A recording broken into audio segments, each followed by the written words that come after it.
If you ever wanted to invest like you're filthy rich, well, in today's video, that's exactly what we're going to be looking at. So JP Morgan's private bank recently released the 2024 Global Family Office Report, which shows, of course, high net worth families, and families surveyed have an average net worth of $1.4 billion. That is right. That is billion with a B. And of course, there is some misconception about having the inside track, having the ability to go ahead and invest in things that the rest of us, including you and I, cannot do. Now, of course, that is true to a certain point, and that is what they really show on this article over on MSN.com is rich families invest 46% into alternative investments. So again, when we think of JP Morgan Chase and their private banking, 46% of it are in what we call alternate investing. That is really hedge funds, private equity, private credit, real estate, venture capital funds, and projects that most of us do not have access to, or some of us have very limited access to. So they do break it down in this report. Private equity, 17%,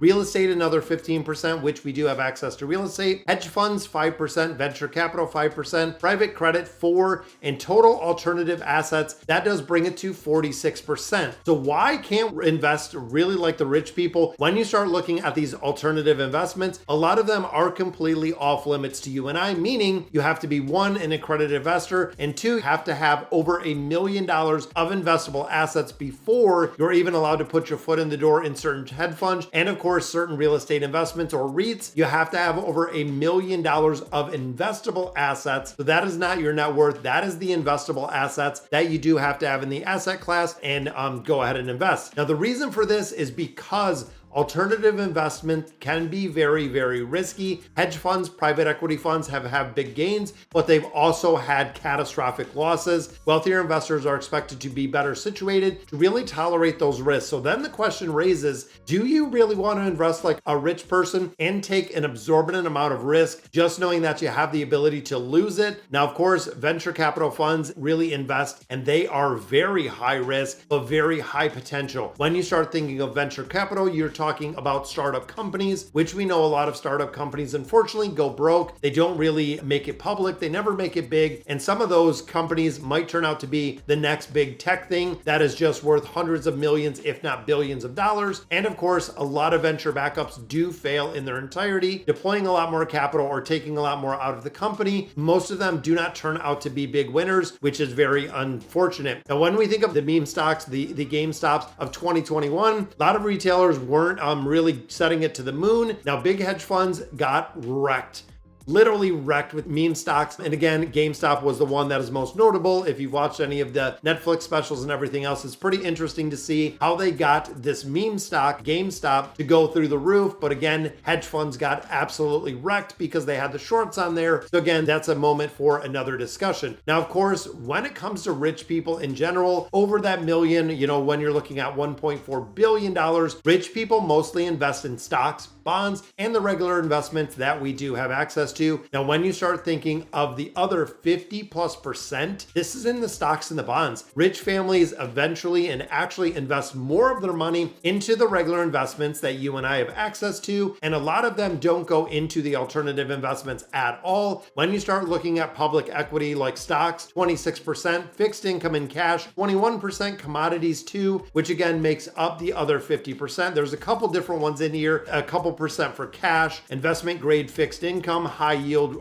return, dividends, things of that nature. But overall, the biggest bulk of people that are rich, that are wealthy over that $1.4 billion mark are investing in public equities, publicly traded companies. When you start looking at your ETFs, when you start looking at what has made the most millionaires, and again, we're not talking about billionaires, but when you start thinking about the wealthy individuals that are well over $1 million, when it comes to the net worth, a majority of them, we're from investing. That is the reason why I really say the younger you are, the more you invest. Even if you're starting to get at an age like I am now at 45, putting a lot of money into an investment accounts just has an exponential return. If the market's up, I continue investing. If the market drops, I continue investing. And even now, I've actually peeled off some of my portfolio, put it into something with a little bit higher risk, just dabbling in some of the cryptocurrency. But of course, when it comes to things like the alternative investments, you have to know what you're dealing in. Never, ever, and I stress this, never invest in something that you don't understand, that you don't know the ins and outs. When you start looking at cryptocurrency and impermanent loss and the trades and everything else that can come come with it. You have to make sure you know exactly what you're doing, or of course, you can just be pushing money off a cliff right into a black hole, never to see the returns and never to see any of the money come back. But again, when you start thinking of investing, ETFs,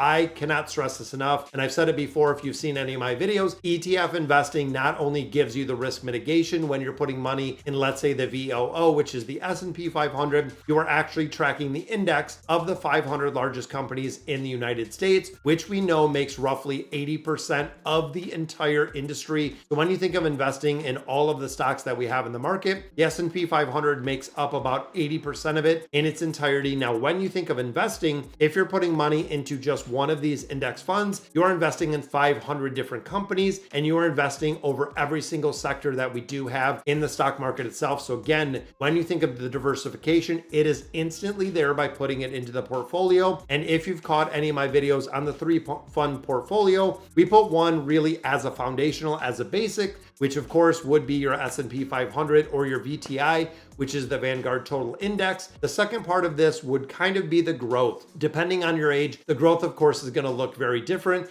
If you're in your 20s and 30s, a lot more focus, a lot more of your concentration, a lot more of that portfolio being into the growth, the QQQMs, the VUGs, all of those big, heavy growth funds that we see very tech heavy. We know artificial intelligence. We know the chips that are coming out from NVIDIA. We know there is still going to be an exponential growth, probably in about the next, 5 to 10 years. When it comes to artificial intelligence and everything around it, we are going to see a tremendous amount of growth from some of these mega cap companies. And the final one in there is the dividend generator, or really the SCHD, the VYM, something that is going to provide you passive income, because what can happen is you start getting returns every quarter from some of these passive income companies. They are investing it back into your portfolio. The portfolio, which of course does have a chunk into that tech, into that really high growth. When we see the growth up, you're continuing not only making contributions in your 401k or your IRAs into that portfolio, but you're also getting a really big growth factor out of the portfolio itself. And of course, as you start getting closer to retirement, moving some of those percentages into more of that dividend return. That way you can supplement Social Security when you get to retirement. And it is a really good plan that kind of goes round and round.